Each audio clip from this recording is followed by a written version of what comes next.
اعوذ باللہ من الشیطان الرجیم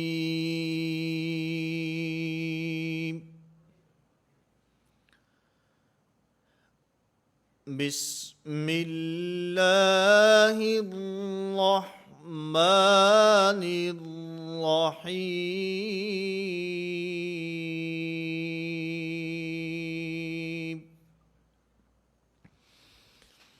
نورانی قاعدہ کی تختی نمبر 9۔ اس تختی میں حرکات کی مشق کرائی گئی ہے۔ حرکات میں کھڑی زبر، کھڑی زیر، الٹا پیش، حروف مدہ، حروف لین اور تنوین، ان چیزوں کی اس کے اندر مشق ہے۔ اور اس تختی کے اندر بھی جہاں پر ہم نے حرکات کی ادائیگی کے طرف توجہ دینی ہے، اس کے ساتھ ساتھ ہم نے حروف کی صفات اور حروف کے مخارج کو بالکل نہیں بھولنا، بلکہ حروف کے مخارج اور صفات کا بالکل اسی طرح ہم نے خیال رکھنا ہے جس طرح ہم تختی نمبر 1 سے ان کا خیال رکھتے چلے آ رہے ہیں۔ اور پھر اس کے اندر 4 چیزیں ہوں گی۔ اس تختی کے اندر 4 چیزیں میں آپ کی خدمت میں پیش کروں گا۔ نمبر 1، ہجا کرنا، کہ ہم نے یہ جو کلمہ لکھا ہوا ہے اس کا جوڑ کیسے کرنا ہے، ہجا کرنا۔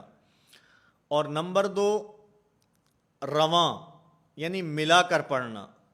جوڑ ہم نے کر لیا، ہجا ہم نے کر لیا، اب اس کے بعد ہم نے اس کو رواں پڑھنا ہے، ملا کر پڑھنا ہے۔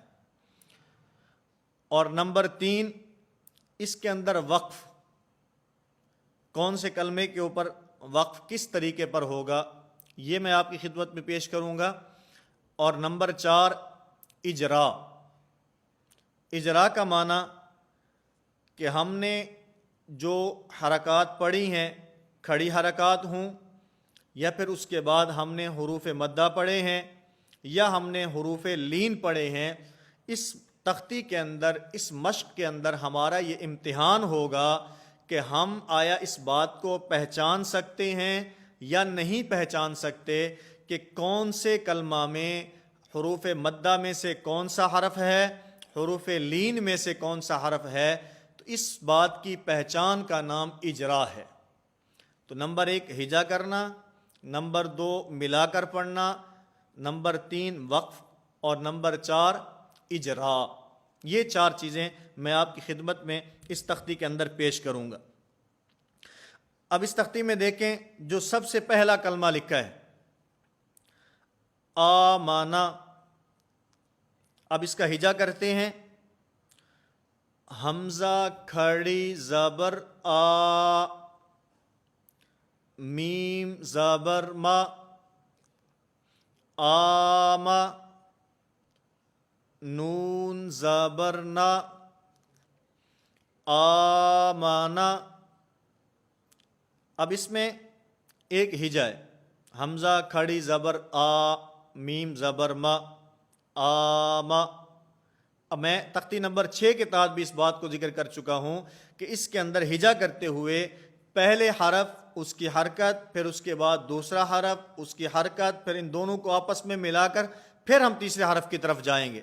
اور اگر وہ کلمہ 4 حروف کے اوپر مشتمل ہے تو پہلے 2 اور پھر اس کے بعد تیسرے کو ملائیں گے، پھر اس کے بعد ہم نے چوتھے کی طرف جانا ہے۔ اب اس کے اندر دیکھیں تو آمنا، آ، اس کے اوپر جو کھڑی زبر ہے، اس کھڑی زبر کے اندر الف مدہ ہے، کیونکہ یہ بات پیچھے اس اسباق کے اندر آ چکی ہے کہ جو کھڑی حرکات ہوتی ہیں، کھڑی زبر الف مدہ کے قائم مقام ہوتی ہے، کھڑی زیر یا مدہ کے قائم مقام ہوتی ہے، اور الٹا پیش یہ وہ مدہ کے قائم مقام ہوتا ہے۔ تو اس لیے آمنا کے اندر کھڑی زبر کے اندر الف مدہ موجود ہے۔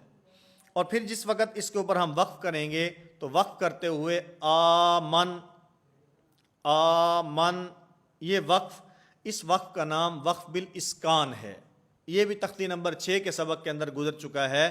وقف بالاسکان کہتے ہیں حرف کے اوپر وقف کرتے ہوئے، جو آخری حرف ہے کلمے کا اس کے اوپر وقف کرتے ہوئے حرف کو ساکن کر دینا۔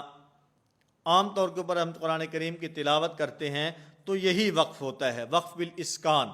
الحمد للہ رب العالمین الرحمن الرحیم مالک یوم الدین، یہ سارا وقت وقف بالاسکان چل رہا ہے۔ کلمہ کے آخری حرف کو ساکن کر کے اس کے اوپر سانس اور آواز کو توڑ دینا، یہ وقف بالاسکان کہلاتا ہے۔ نمبر 2، دوسرا کلمہ آوا۔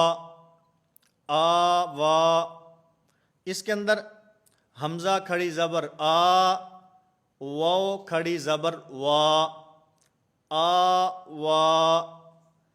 اب اس کے اندر جو دونوں حرف ہیں، حمزہ ہو یا واو ہو، ان کے اوپر جو کھڑی زبر ہے ان دونوں کے اندر الف مدہ ہے۔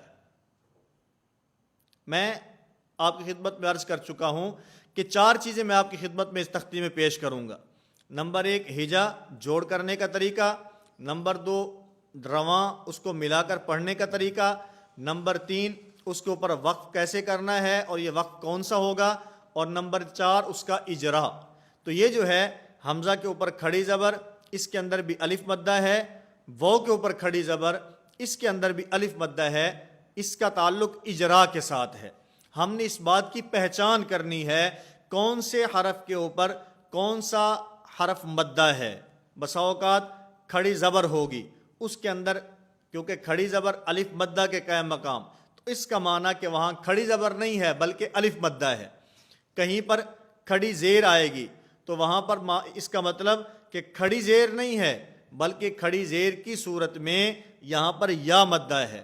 اسی طرح کہیں پر الٹا پیش آئے گا تو الٹے پیش کا معنی کہ یہاں پر وہ مدہ ہے جو الٹے پیش کی صورت میں یہاں پر آیا ہے۔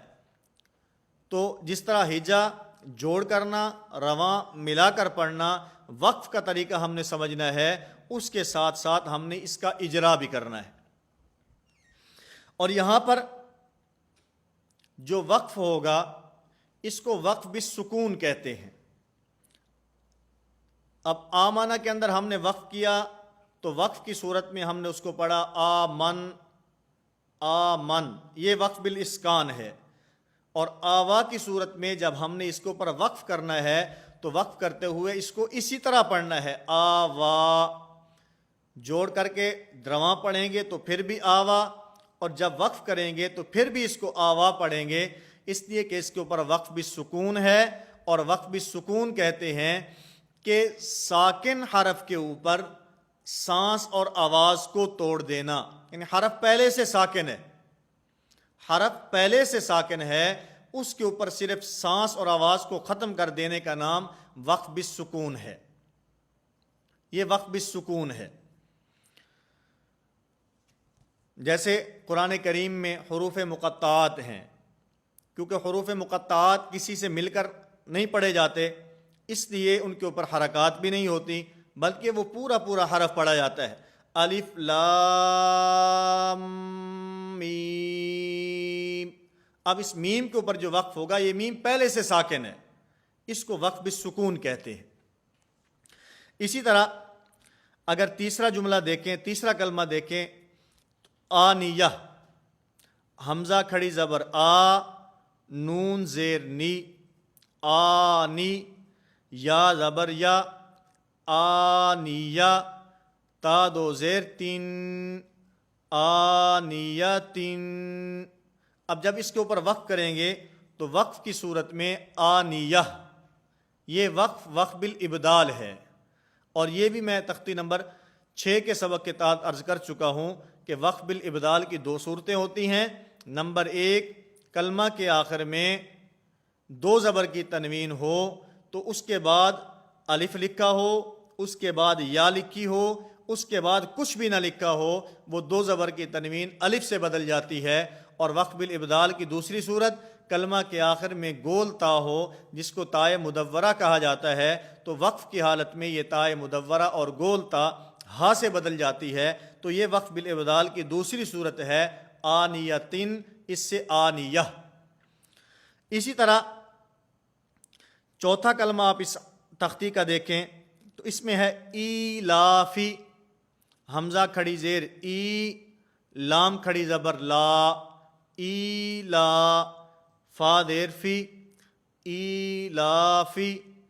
اب اس کے اندر جو حمزہ کھڑی زیر ای، اس کے اندر یا مدہ ہے، لام کھڑی زبر لا، اس کے اندر الف مدہ ہے، اور جب اس کے اوپر وقف کریں گے تو ایلاف، ایلاف، یہ بھی وقف بالاسکان ہوگا۔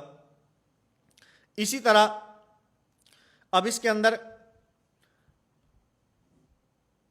جو ایلاف ہے اس کے اندر وقف بالاسکان ہو رہا ہے، وقف بالاسکان ہے، اور اس کے اندر جو مد ہے یہ مد عارض وقفی ہے، مد عارض وقفی۔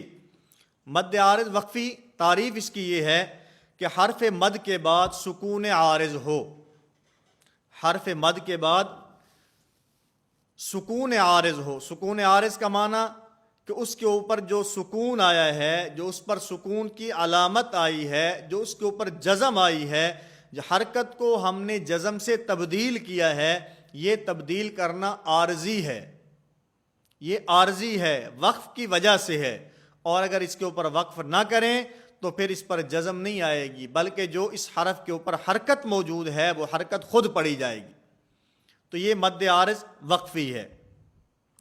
اسی طرح اینا، حمزہ یا زبر ای، نون زبر نا، اینا۔ اب اس کے اندر جو اینا کے اندر یا ہے یہ یا لین ہے، یا ساکن ماقبل مفتو، یا ساکن کا جو سے پہلے جو حرف ہے اس کے اوپر زبر موجود ہے، اس کو یا لین کہا جاتا ہے، اور اس کے اوپر جو مد ہوگی اس کو مد عارض لین کہتے ہیں، مد عارض لین۔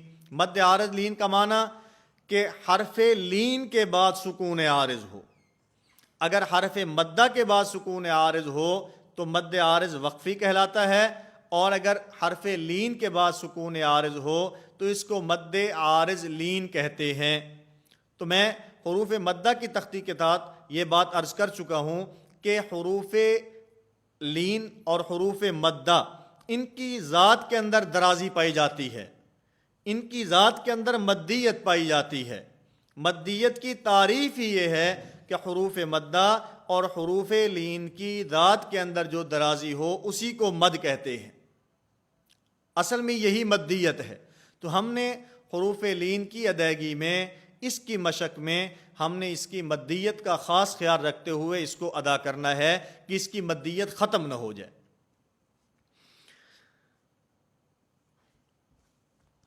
اسی طرح آگے کلمہ ہے جاء۔ اب اس کا ہجا میں آپ کی خدمت میں پیش کرتا ہوں۔ جیم الف مد زبر جا، جیم الف مد زبر جا، حمزہ زبر آ، جا۔ اب جب اس کے اوپر وقف کریں گے تو جا، جا، اس کے اوپر جو مد ہے یہ مد مد متصل ہے۔ مد متصل کا معنی، مد متصل کا مطلب کہ حرف مدہ کے بعد حمزہ اسی کلمہ میں ہو، حرف مد کے بعد حمزہ اسی کلمہ میں ہو تو یہ مد متصل ہے، اور اگر حرف مد کے بعد حمزہ اسی کلمہ میں نہ ہو بلکہ حمزہ دوسرے کلمہ کے اندر ہو تو یہ مد متصل کے مقابل مد منفصل ہوتی ہے۔ جیسے انا انزلناہ، اب انا اس کا جو الف مدہ ہے، انا الگ کلمہ ہے اور انزلناہ الگ کلمہ ہے، اگر تو حرف مد کے بعد حمزہ اسی کلمہ میں ہو تو یہ مد متصل کہلاتی ہے، اور اگر حمزہ دوسرے کلمہ کے شروع میں ہو تو یہ مد منفصل کہلاتی ہے۔ اور پھر اس تختی کے اندر اس سے آگے ایک جملہ اور ہے، جی اب اس کے ہجا کرتے ہوئے جو درمیان میں الف لکھا ہے، ہم نے اس الف کا نام نہیں لینا، اس الف کے بغیر ہم نے اس کا تکلم کرنا ہے اور اس کا ہجا کرنا ہے۔ جیم یا مد زیر جی، حمزہ زبر آ، جی آ۔ اب سوال یہ ہوتا ہے کہ جب یہ الف پڑھا ہی نہیں جاتا، جا، اس کے اندر تو الف پڑھا جاتا ہے، لکھا ہوا بھی ہے، پڑھا بھی جاتا ہے، اور جی آ کے اندر الف لکھا ہوا تو ہے لیکن پڑھا نہیں جاتا، پڑھا نہیں جاتا۔ اس کی کیا وجہ ہے؟ جب پڑھا نہیں جاتا تو اس کو لکھنا بھی نہیں چاہیے تھا۔ تو اس کا جواب ذہن نشین فرما لیں۔ میں پہلے بھی یہ بات عرض کر چکا ہوں کہ قرآن کریم میں جو مصحف عثمانی ہے، حضرت عثمان رضی اللہ تعالی عنہ کے دور میں جو قرآن کریم کو مدون کیا گیا تھا، مصحف عثمانی کے رسم الخط کی طرح لفظ کو لکھنا واجب ہے، کہ یعنی قرآن کریم میں مصحف عثمانی کے اس مخطوطے میں جو لفظ جس طرح لکھا ہوا ہے اس کو اسی طرح لکھنا واجب ہے، خواہ وہ پڑھا جاتا ہے خواہ وہ نہیں پڑھا جاتا، اس کے ساتھ اس کے لکھائی کا کوئی تعلق نہیں ہے۔ جس طرح وہاں لکھا ہے اسی طرح یہاں پر لکھنا واجب ہے۔ قرآن کریم میں دیکھیں تو جہاں پر جی آ کا لفظ آیا ہے وہاں پر جی آ یا کے ساتھ نہیں ہے بلکہ جی آ اسی طرح الف کے ساتھ لکھا ہے۔ تو اس لیے یہاں پر بھی مصحف عثمانی کے اس رسم الخط کے مطابق صاحب قاعدہ نے جو جی آ کا لفظ لکھا ہے، جی آ کا جو کلمہ لکھا ہے، اس کے اندر اس کی تحریر الف کے ساتھ لکھی ہے، اگرچہ یہ الف نہیں پڑھا جاتا لیکن مصحف عثمانی کے رسم الخط کے مطابق اس کو یہاں پر تحریر کیا ہے۔ تو اس لیے میں نے آپ حضرات کی خدمت میں اس تختی نمبر 9 کی جو مشق ہے، اس مشق کے چند ایک کلمے اور پھر اس کے مطابق اس کا ہجا کرنا، نمبر 2 رواں ملا کر پڑھنا، نمبر 3 وقف کا طریقہ اور وقف کون سا ہوگا، اور نمبر 4 اس کا اجرا، کہ اس کے اندر کون سے کلمے میں حروف مدہ میں سے الف مدہ ہے، کون سے کلمے میں حروف مدہ میں سے واو مدہ ہے، کون سے کلمے میں حروف مدہ میں سے یا مدہ ہے، اور کون سے کلمے میں حروف لین میں سے واو لین ہے، اور کون سے کلمے میں حروف لین میں سے یا لین ہے۔ تو یہ میں نے آپ کی خدمت میں پیش کیا۔ کل کے سبق میں آنے تک کم از کم آپ حضرات ایک مرتبہ اس پوری تختی میں ان 4 چیزوں کے ساتھ ساتھ ہجے کا طریقہ، نمبر 2 رواں، نمبر 3 وقف، اور نمبر 4 اس میں اجرا، یہ 4 چیزیں تو کرنی ہی ہیں، لیکن اس کے ساتھ ساتھ حروف کے مخارج اور حروف کی صفات کا خاص خیال رکھنا ہے۔ اس کے مطابق آپ حضرات کم از کم ایک مرتبہ کل کے سبق میں آنے تک اس تختی کی مشق کریں۔